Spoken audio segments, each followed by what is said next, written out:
रहित हो चुकी है और वो पतन की तरफ ही जाएगी।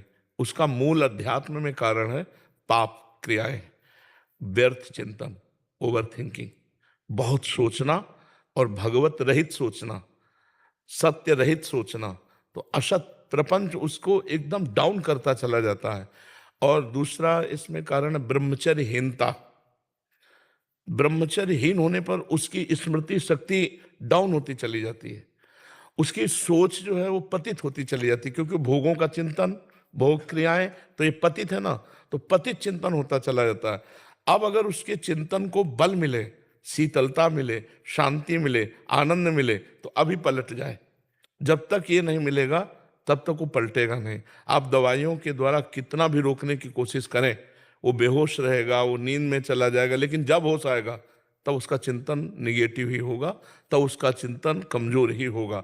अगर उसे अध्यात्म दे दिया जाए और धीरे धीरे दवाओं के द्वारा उसकी मानसिक शक्ति को पुष्ट किया जाए, उसे विश्राम मिले थोड़ा, और अध्यात्म चिंतन उसका चलने लगे, जैसे भगवान का नाम तुम्हें इतना जपना ही है, तुमको अमुक पाठ करना ही है, कोई पाठ दे दे भगवान की स्तुति, कोई ये दवा के साथ अगर आप दो और उसको समझाने की चेष्टा करो। भगवान का जब तुम आश्रय लोगे तो तुम्हें चिंता नहीं करनी, हर जगह तुम्हारी रक्षा करेंगे। भगवान का आश्रय लोगे तो एक सेकंड में उन्होंने अनंत सृष्टि रच दी, तुम्हारे लिए हर व्यवस्था कर देंगे। भगवान इतने महाबलशाली कि उनके आगे किसी की नहीं चलती, और वो हमारे हैं, तो आपको चिंता नहीं करनी। आप जो व्यर्थ चिंतन करते हो ये ठीक बात नहीं है, उसके मन को व्यर्थ चिंतन से हमें बचाना होगा। तो जब तक हम नाम नहीं देंगे उसे, भगवत नाम, तब तक वो चिंतन करेगा तो क्या करेगा? आप दवा दे दिए, इसके बाद वो चिंतन क्या करेगा? तो उसका चिंतन बन, तुम रामायण देखो, आधा घंटे रामायण देखो, आधा घंटे महाभारत देखो, क्योंकि पहले वो बिल्कुल संसारिकता से थोड़ा अध्यात्म की तरफ तो झुके। अब उसे कह दो गीता जी पढ़ो, गीता विचार करो, तो शायद वो ना कर पाए। तुम आधा घंटे सत्संग सुनो, आधा घंटे नाम कीर्तन करो, उसे लगाओ। अब जैसे हमारी बात बाहर से मान लिए, तो कितने ऐसे हैं जिनको आध्यात्मिक लाभ मिल रहा है। हमारी बात ना मानो तो हमारे पास रहो, तुम्हें लाभ नहीं मिलेगा। बात मानना, तो आप उसे किसी तरह अध्यात्म से जोड़िए, नाम से जोड़िए। राम नाम, कृष्ण नाम, हरि नाम, राधा नाम, नाम जपने लगे सो बस मंगल हो जाएगा, आप देख लीजिएगा। और जी ओवर थिंकिंग में अभी हम एक जने से बात कर रहे थे, उसको भी यही वो था। तो भय का बहुत वो रहता है, मर्जी हर चीज का भय। वो मतलब बार बार कह रहा था मुझे डर लगता है, ये दवाई से डर लग रहा है, ये देखो, इससे डर लग रहा है। अपने द्वारा कुछ ऐसे पाप हो जाते हैं जिनको हम प्रकट नहीं करते, जिनका कोई दंड नहीं मिलता, वो बुद्धि पर, बुरी दशा आने के पहले बुद्धि बदली जाती है। समझ रहे हो ना? सबसे पहले जो हमें दंड मिलेगा भागवतिक, वो बुद्धि पर मिलेगा। कहीं साल हो गए, कहीं साल हो गए। अब वो ऐसा भयभीत होने लगा कि बिना कारण के भी भयभीत हो रहा है। वो काल्पनिक भय पैदा करके भयभीत होता चला जाता है, और उसकी मानसिकता बिगड़ती चली जाती है। और उसको कोई प्यार देने वाला, कोई समझाने वाला, अगर उसको समझाने की भी चेष्टा करे तो नहीं समझेगा। उसके लिए एक ही दवा है, नाम। विश्वास मान लीजिए, ना ठीक हो जाए तो हमसे बताइएगा। मर्जी जी आपके जो शरणागत भक्त के लक्षण आप बताते हैं, निर्भय, निशंक, निशोक, निश्चिंत और विपरीत भावनाओं को त्याग, इससे सारे लक्षण उससे विपरीत दिख रहे थे। वो शंका कर रहा है, वो शोक कर रहा है, वो अनिश्चिंत है। हाँ, अब जैसे मान लो आप कहते हैं हम कोई पाप नहीं करते, लेकिन आपने वीरपात किया, उसमें एक बच्चा होने की सामर्थ्य है।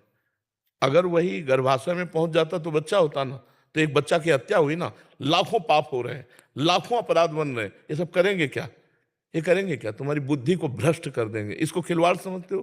जो हमारे ऋषि मुनियों ने शास्त्रों में लिखा है कि 20-22 वर्ष तक ब्रह्मचर्य रहो, इसके बाद पाणी ग्रहण संस्कार करो, गृहस्थी में जाकर संतान उत्पत्ति करो, धर्म पूर्वक चलो, अपने पति को भगवान मानो, अपनी पत्नी को भगवान मानो, दोनों प्रेम से रहो, एक पति व्रत, एक पत्नी व्रत। ये सब क्यों कहा गया है?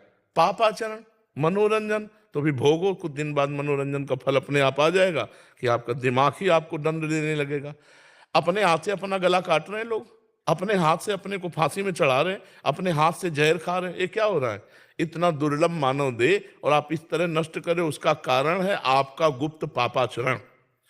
पापाचरण होने के कारण हमारी बुद्धि शुद्ध नहीं हो पाती। अगर शुद्ध बुद्धि हो तो मानो जैसे हम फेल हो गए, तो पहली बात तो शुद्ध बुद्धि होने पर फेल होगा ही नहीं, क्योंकि अपने चैप्टर को बहुत अच्छी तरह पढ़ेगा।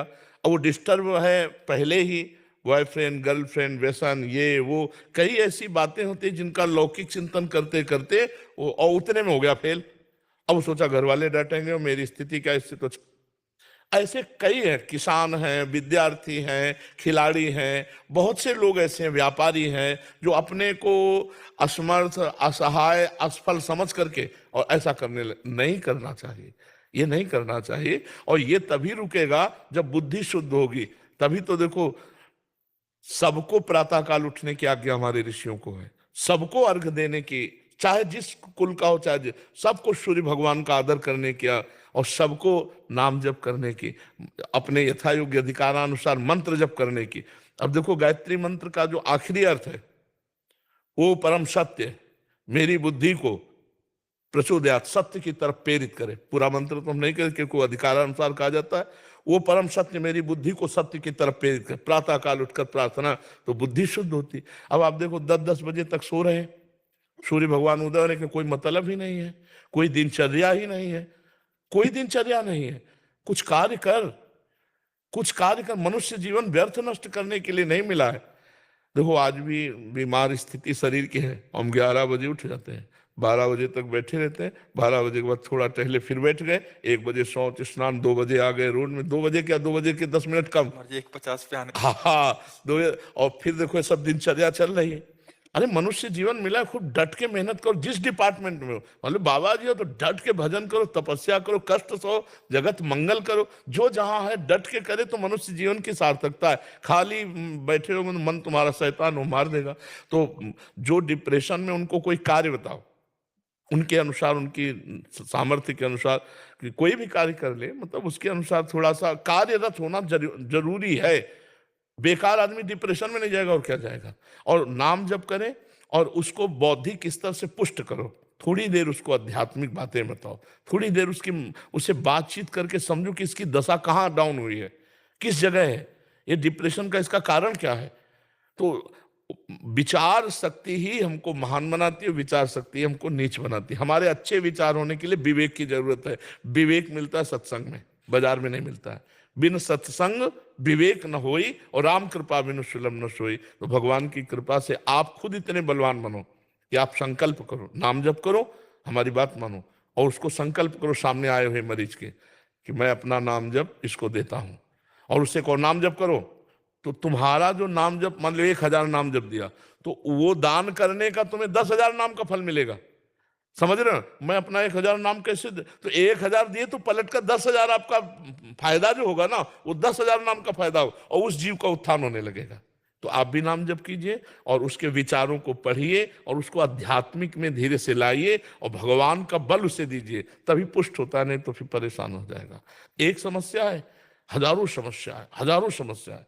शरीर स्वस्थ है, खाने पीने को सब है, बेटी ब्याह के योग्य है, पैसा नहीं है। बेटी का ब्याह करने के लिए वो आया ना, तो लड़का वाला ऐसा रईसी दिखाएगा, मुझे कार चाहिए। अरे चाहिए कि तुम अपनी बेटी दे रहे हो, बस हमारे लिए पर्याप्त है। कितनी समस्याएं ऐसे गृहस्थों के पास, ऐसे लोग, सब व्यवस्था हो गई है। अब बेटी का जहां ब्याह किया, खूब धन खर्चा किया, लड़का बेकार में निकला।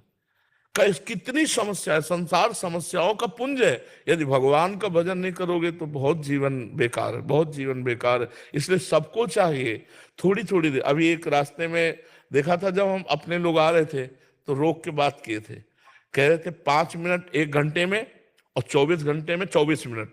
सिर्फ इतना मैं अभी कुछ दिन हुआ शुरू किए, मुझे बहुत आनंद है महाराज जी, मेरा जीवन बदल गया। ऐसा वो रोक के कह रहे, हाँ रोक के कह रहे थे। उसमें जो सुबह हम आते हैं ना, उसमें बात मान लो, अगर नाम जप शुरू कर, अच्छा नाम जप में पैसा नहीं लगता।